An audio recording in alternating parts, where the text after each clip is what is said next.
muscolare, attiva questi riflessi, boom, e il braccio e il gluteo si flette. E distanzia chiaramente la manina dalla candela.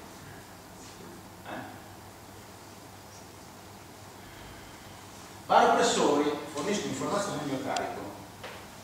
Quante volte vi dico che il piede, lavorando scalzi, se lo appoggi in questo modo c'è una pressione X in un punto e Y in un altro. Non è una boiata, bisogna fare le cose fatte bene.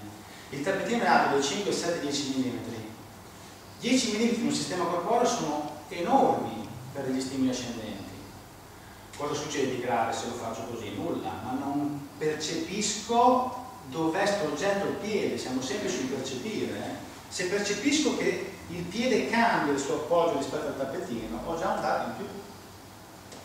Fotorecettori, detto prima, no, per l'occhio. Questo è bello perché mi fa vedere bene come l'occhio può essere sofferente. La luce eccita i fotorecettori della retina, le fibre nervose si attivano per questo gesto, il segnale va a livello nervoso, parte un sistema midollare a livello cerebretto che crea una fissità legata a ciò che è la mia percezione, cosa devo fare, come sono posto e che cosa ho addosso. Per cui chiudere gli occhi disattiva questi. Per cui il discorso di prima, posso inibire o disinibire, posso utilizzare un elemento legato al senso, che in questo caso l'ho visto, posso non utilizzare. Qua si vede molto bene in questo esploso e vedete bene come